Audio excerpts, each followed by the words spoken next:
All right, we bring in Peter Brooks now to talk more about this from Heritage. He's the Heritage Foundation Senior Fellow and a former Deputy Assistant Secretary of Defense.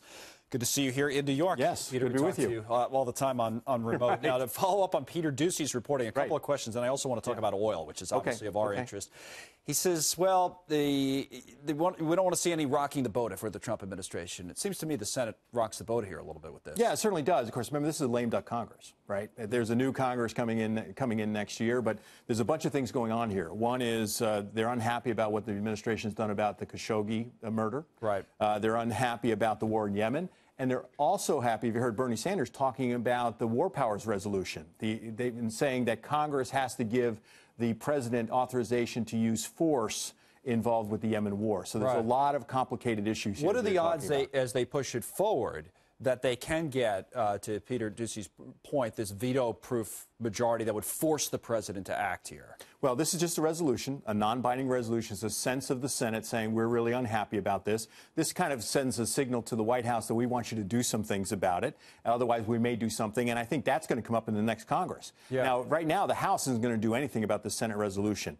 Next Congress, in January, when it's a Democrat-led Congress, they may feel very strongly and be able to come to some sort of agreement with a Republican-led Senate, trying to force the president's hand by sending him a bill as opposed to a resolution. So if you're advising the president on this from his own interests, and we've already heard what he's had to say about it, it's kind of interesting because there was another story out there, Bloomberg had it earlier, about oil, saying that Saudi Arabia plans to target the U.S. with what were described as sharp export cuts. Now, President Trump had been very clear. He was supportive of Saudi Arabia, even going against his own party to do so, but he'd been very clear. He said, hey, let's keep this oil flowing. Let's keep these prices low. This seems to be the exact opposite from the Saudis of what the president was calling for. So now what does the president do? Well, this is speculation, but the Saudis could be showing some peek here about what happened in the Senate. What do you mean?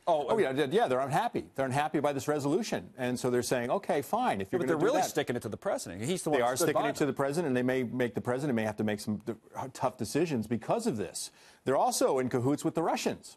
Remember, this goes back a week or so where they met with the Russians, and they were talking about both, about oil prices, which is important to each one of them. So it could force the president's hand to get a little bit tougher with Saudi Arabia on this issue because it may make it the gas prices may go up. Well, would you go so far as to say it should force the president's hand? What would be his motivation now not to act if they've basically said to him, not in so many words, is, hey, listen, we're going to put this right back in your face. We're not going to listen to what you want us to do. Well, first of all, look, this is a very important relationship. We're dealing with a heinous crime. This is very complicated.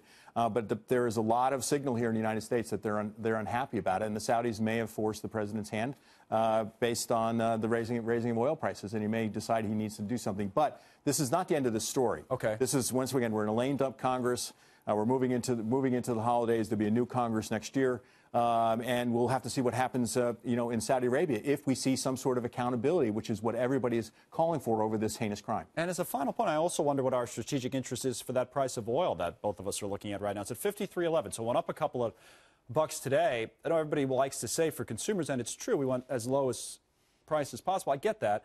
But, for our own oil industry, which is very important to us, I think from a national security perspective as well, we've got to have the price, at least above $50, right? So we probably don't want it to go too low either. Right. Yeah, I get your point. I'm going to say that that's probably something for you to discuss. I mean, I'm not in terms of oil and energy, but it speaks to how complicated it is. It is very complicated. Like I said, they're talking about the War Powers Act. Bernie Sanders was. We're talking about the murder of a journalist. We're talking about the war in Yemen, which is a terrible humanitarian disaster.